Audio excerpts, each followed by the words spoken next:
A Broadway musical about Princess Diana has had its premiere on Netflix, while in Birmingham another new show will tell the story of Henry Fielding's 1749 Tom Jones novel using the hits of Sir Tom Jones.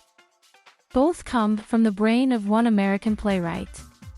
"I'm going through my British phase for some reason as a writer," laughs New Yorker Joe DiPietro backstage at the Birmingham Rep Theatre, where his Tom Jones musical is in rehearsals before opening next week.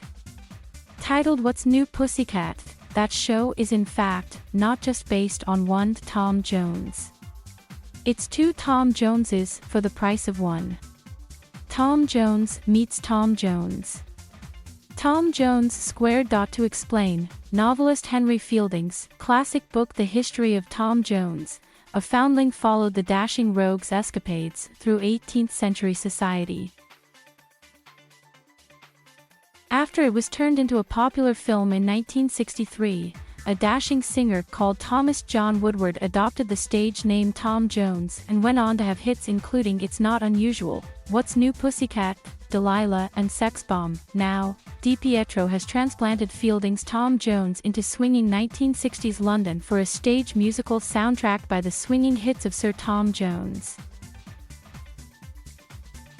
Which is a neat idea.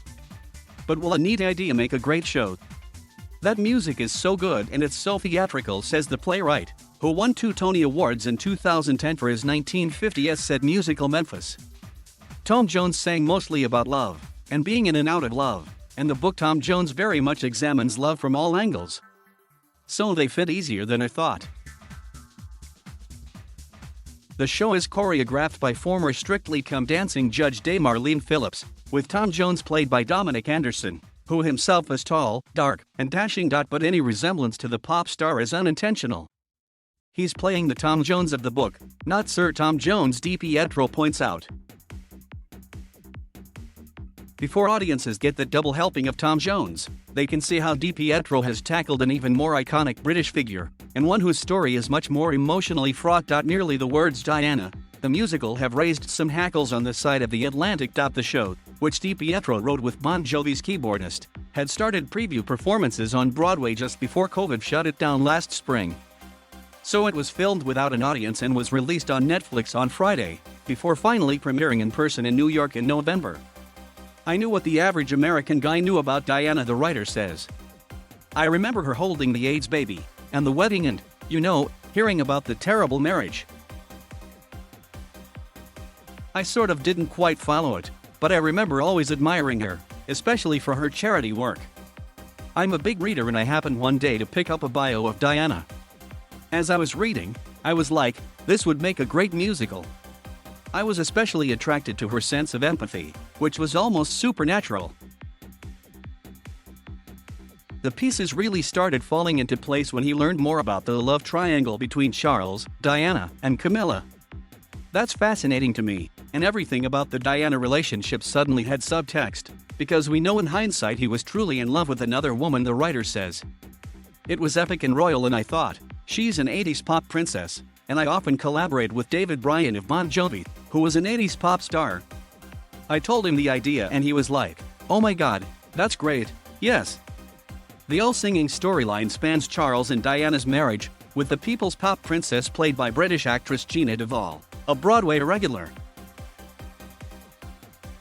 DiPietro and Bryan aren't the only ones to be drawn to Diana's story. Kristen Stewart is currently the bookmakers' favorite to win Best Actress at next year's Oscars for her acclaimed performance in the film Spencer, while Emma Corrin won a Golden Globe for The Crown. British theatre has not shied away from taking the royal family on flights of fancy, but there is perhaps more leeway for an American production to treat Diana as one more tragic heroic public figure who can be resurrected with the help of a rousing chorus. "I think the distance is actually very helpful," says DiPietro. "I thought maybe Andrew Lloyd Webber or Elton John was writing a show about her, but I've got from my British friends the feeling that the Brits are too close to her. So I think if the show works it's because we actually have some distance from it and we view them as people, as opposed to icons. At least David and I do." However, there was skepticism in the British press even before the show had its Broadway previews. Advance access to the Netflix version was not available. But doesn't Diana, the musical, risk being just a bit tasteless? I never approached this as a campy show, DiPietro responds. We never approached it as a critique of Diana. We also never approached it as just a love letter. To us, it's really about an extraordinary and important woman of the last century who made a lasting impact. It's an exploration of her life. I hope in the show there are no villains, and it's really three people trying to maneuver through this unique situation. It's unique because they were royals and they had the spotlight, but it's not unique. People have affairs, people are in love with someone else, people marry the wrong person. That to me was always what the show was about, just with a royal, epic feel to it.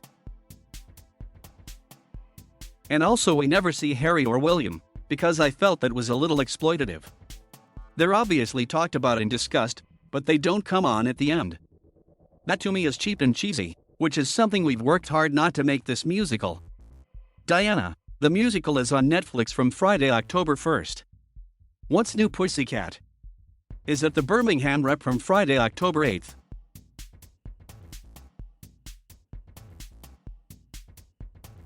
Thank you for watching. Please subscribe.